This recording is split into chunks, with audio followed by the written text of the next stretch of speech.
폭염이 계속되고 있습니다. 더위를 날려버리기 위해 거리에 얼음이 비치되고 공원에 물놀이장이 설치되는 등 무더위와의 전쟁이 벌어지고 있습니다. 한평만을 포함한 서해 내만에 고수온 경보가 발령됐습니다. 수온이 30.1도까지 올라가면서 양식장에 비상이 걸렸습니다.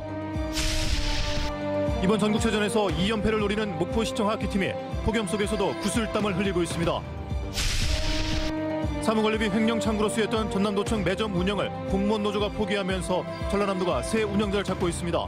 하지만 운영자 선정 과정에 잡음이 일고 있습니다. 여러분 안녕하십니까? 목포 MBC 뉴스데스크입니다. 요즘 일상생활을 하기 힘들 정도로 푹푹 찌는 무더위가 이어지고 있는데요. 더위를 조금이라도 날려버리기 위해 거리에 얼음이 비치되고 공원에 물놀이장이 설치되는 등 갖가지 묘안들이 나오고 있습니다. 서희령 기자입니다. 양동이에 가득 찬 물이 아이들 머리 위로 시원하게 쏟아집니다. 워터파크가 아닌 도심 공원에 설치된 물놀이장입니다. 수영복까지 완전 무장한 아이들은 물놀이를 하며 더위를 이겨냅니다. 저희 집 아파트에 놀이터에서 놀려고 했는데 날이 너무 더워가지고 여기는 물도 나오고 시원하니까 여기로 와서 놀았습니다. 공원에 무더위 옹달샘도 설치됐습니다. 무료로 시원한 생수를 언제든지 마실 수 있는 냉장고입니다. 무더위로 인한 갈증을 풀기 위해 주민들의 발길은 하루 종일 이어지고 있습니다. 아이스존도 등장했습니다. 폭염의 버스터미널과 전통시장 등에는 얼음도 배치됐습니다. 오랜 시간 버스를 타고 온 승객도 시장의 장을 보기 위해 나왔던 주민도 얼음을 만지며 더위를 이겨내봅니다. 뙤약볕에 뜨겁게 달궈진 아스팔트. 살수차가 쉴 새 없이 오가며 도로에 물을 뿌립니다. 도심 열섬 현상을 막기 위해 주요 도로에는 살수차가 긴급 배치돼 운영되고 있습니다. 가급적 더울 2시부터 4시 정도까지는 출입을 이렇게 자제해 주시고 그다음에 물 마시기, 그다음에 그늘 이런 부분들에 대해서 충분하게 숙지하시고. 무더위 쉼터로 지정된 경로당에는 더위를 피하려는 어르신들로 북적입니다. 시원한 에어컨 밑에서 동네 이야기도 나누고 즐거운 시간을 보냅니다. 집에서는 정신 나갈까 부담 갖게 노인들 와서 한꺼번에 다 있으면 이렇게 부담 안 가고 더 좋잖아. 어르신들을 위해 경로당에 생수와 식염 포도당도 지원되고 있습니다. 광주 전남에서 연일 기승을 부리고 있는 폭염은 앞으로도 일주일가량 더 이어질 것으로 보입니다. 폭염 피해를 막기 위해 곳곳에서 무더위와의 전쟁이 벌어지고 있습니다. MBC 뉴스 서희령입니다. 어제 오후 4시 30분쯤 영암 대불산단의 한 도로에서 몽골 국적의 50대 남성이 쓰러진 채 발견돼 병원으로 이송됐지만 숨졌습니다. 발견 당시 이 남성은 체온이 42도였던 것으로 알려진 가운데 경찰과 소방당국은 온열 질환으로 인해 사망한 것으로 보고 정확한 사인을 조사하고 있습니다. 국립수산과학원은 한평만을 포함한 서해 내만에 내려졌던 고수온주의보를 오늘 오후 2시를 기해 경보로 대체 발령했습니다. 한평만 해역에는 28도 이상의 수온이 3일간 지속되고 있으며 수온이 30.1도를 기록하고 있습니다. 국립수산과학원은 양식어장에서 고수온 피해를 입지 않도록 주의하고 국립수산과학원에서 제공하는 실시간 수온 정보와 고수온 특보에 관심을 가져줄 것을 어업인들에게 당부했습니다. 전남도청 사무관리비 횡령 창구로 쓰였던 도청 매점 운영을 공무원 노조가 포기하면서 전라남도가 새 운영자를 찾고 있습니다. 그런데 전라남도 조례에는 장애인에게 우선 허가 신청을 받도록 돼 있지만 지켜지지 않는 등 운영자 선정 과정에 잡음이 일고 있습니다. 박종호 기자입니다. 전남도청 매점 운영자 선정을 위한 현장 설명회. 매점 운영과 방법 등에 대한 질문이 이어졌지만 전라남도에 제대로 된 답변은 없었습니다. 그러니까 월 수익률 모른다 이 말이죠. 지금 현재는 제가 자료가 없어가지고 그리고 어느 정도 우리가 마지노선이 있어야 이 차를 좀 안전하게 보지. 문제는 또 있습니다. 전남도청 공무원 노조가 매점과 카페를 운영했을 때 연간 사용료는 2천여만 원 수준. 하지만 이번에 매점과 카페를 분리해 입찰했는데 매점 한 곳의 사용료는 3,400만 원에 달했습니다. 운영자에게 부담이, 그리고 저렴한 가격에 물건을 판매하기 힘든 구조입니다. 이제 노조에서 할 때는 저희 복지 차원으로 하고 해가지고 그때 당시에는 요율을 40%를 했고요. 네, 지금은 이제 그 100% 이제 일반 우리 농협이나 광주은행 그 요율로 했어요. 입찰 과정도 논란이 되고 있습니다. 전라남도 공공시설 내 매점 설치 허가에 관한 조례에 일반인에 우선하여 장애인에게 허가하도록 되어 있습니다. 하지만 이번 입찰에서는 이 같은 규정이 지켜지지 않았습니다. 장애인에게 우선 선택권, 우선 정권이 있고 사장님도 하셔야 되는데 저희가 언론에도 냈고 이제 조례 매점이나 이걸 할 수 있다는 그거지 이게 의무적으로 꼭 해야 된다는 건 아니거든요.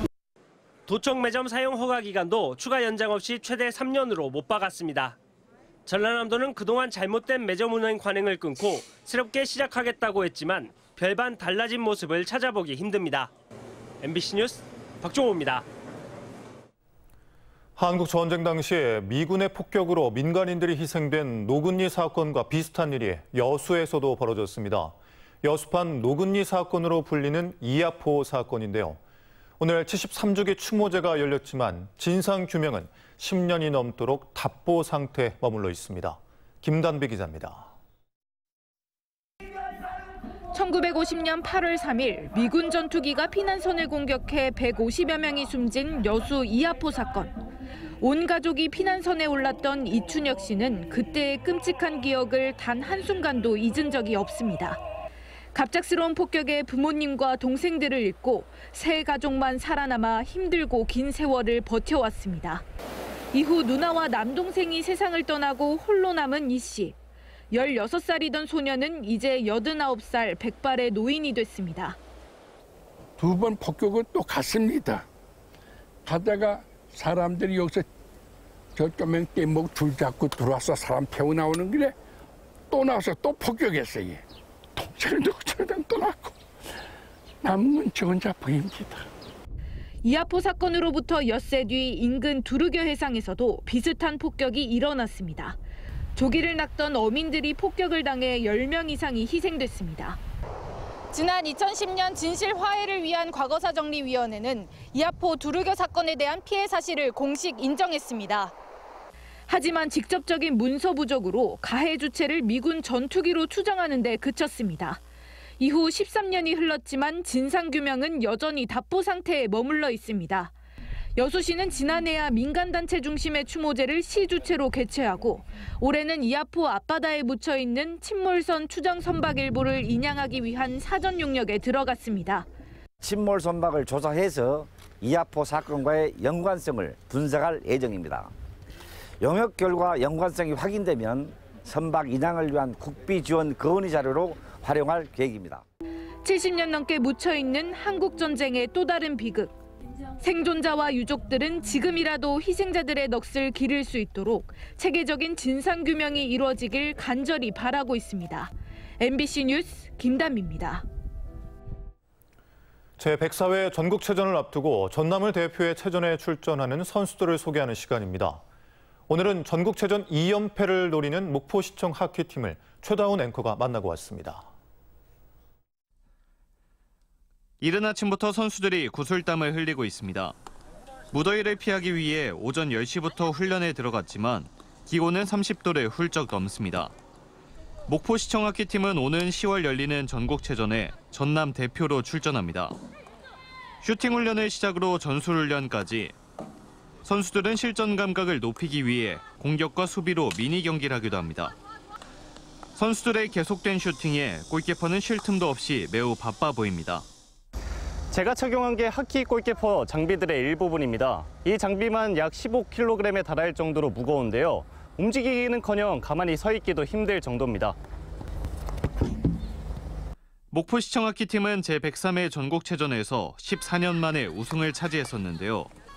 올해 목표는 당연히 전국체전 2연패라고 합니다. 이번에 목포에서 전국체전을 하기 때문에 꼭 금메달을 딸 겁니다. 부담이 정말 많고요. 그렇지만 작년 선수들이 많기 때문에 올해 또 최선을 다해서 꼭 우승을 하도록 정말 노력을 많이 하고 있습니다. 비인기 종목의 서름 속에서도 묵묵히 실력을 갈고 닦아온 목포시청 하키팀. 이번 전국체전은 목포 등 전남 일원에서 열리는 만큼 지역민들의 뜨거운 응원을 바라고 있습니다. 그래도 오셔가지고 그 분위기로 같이 응원해주시고 하면 저희도 열심히 해서 좋은 성적 낼 수 있을 것 같아요. 많이 응원 와주세요. 전국체전 2연패를 위해 구슬땀을 흘리고 있는 목포시청 하키팀을 응원합니다. 열심히 하자! 하나, 둘, 셋, 화이팅! MBC 뉴스 최다원입니다. 전라남도가 전국체전과 장애인체전 성화 봉송주자 685명을 확정했습니다. 성화 봉송주자는 육상, 씨름, 요트 등 다양한 분야 운동선수 외에도 최고령인 81세 김군삼 씨와 최연소인 13살 양성은 학생 등 각계각층 도민이 선발됐습니다. 성화는 10월 10일부터 전남 22개 시군 147개 구간을 순회한 뒤 10월 13일 전국체전 주 경기장인 목포 종합경기장으로 입성할 예정입니다. 유엔과 유네스코에서 한국인 최초로 전시회를 열었던 김근태 화가 작업실이 지난 집중호우 때 침수돼 작품들이 피해를 입었습니다. 이번 침수로 피해를 입은 작품은 2천여 점에 달하는 것으로 알려졌으며 특히 김근태 화가는 올 연말 전시회를 계획하고 있었고 2024년 파리 패럴림픽 출품작을 준비하고 있었기에 안타까움을 더하고 있습니다. 목포 MBC와 포항 MBC, 제주 MBC, OBS 공동 제작 프로그램 somebody 투럽이 첫 방송됩니다. somebody 투럽은 가수 KCM과 유튜버 짱제가 대한민국 대표 섬을 찾아 캠핑을 떠나는 신규 프로그램으로 방송사들의 협업을 통해 동해, 남해, 서해 각각의 바다가 품은 섬들의 다채로운 아름다움을 고화질 영상으로 담았습니다. somebody 투럽 울릉도 편은 섬의 날을 앞둔 8월 5일 토요일 오전 11시에 첫 방송됩니다. 김영록 전남지사가 여야 지도부와 기재부 등을 잇따라 방문해 국고 확보에 본격 나서고 있습니다. 김 지사는 기획재정부 예산실국장 등과 간담회를 갖고 인공지능 첨단 농산업 융복합지구 조성, 남북권 광역관광개발 1단계 사업 지원 등 지역 현안 사업에 대한 국비 지원을 요청했습니다. 전라남도는 8월 한 달 동안 도지사를 비롯한 실국장들이 중앙부처, 기재부, 국회를 중점 방문해 국비 확보에 전방위 대응할 계획입니다. 박지원 전 국정원장이 내년 총선에서 해남 완도 진도 출마를 선언한 이후 처음으로 내일 해남 매일시장을 방문합니다. 박 전 원장은 주말과 휴일 해남 완도 진도 지역을 차례로 방문해 공식 행보를 이어갈 예정이어서 앞으로 지역 선거 구도가 요동칠 전망입니다. 현재 해남 완도 진도 선거구 출마자는 재선에 도전하는 윤재갑 현 의원과 이형호 전 의원, 정의찬 민주당 대표 특별보좌관, 윤광국 전 한국감정원 호남본부장 등이 거론되고 있습니다. 전남교육청은 지방공무원 임용시험 최종 합격자 222명을 발표했습니다. 올해 전남교육청 지방공무원 임용시험은 평균 5.9대 1의 경쟁률을 기록했고 최고령 합격은 53세, 최연소 합격자는 18세였습니다. 연령별로는 20대가 141명으로 63.5%를 차지했으며 교육행정직렬의 경우 양성평등 채용 목표 인원 미달로 남성 14명이 추가 합격했습니다. 명현관 해남군수는 오늘 국회를 방문해 광주 완도간 고속도로 2단계 구간 예비 타당성 조사 대상 사업 선정과 기업도시 외국 교육기관 설립 개정 등 지역 현안 사업 지원을 건의했습니다.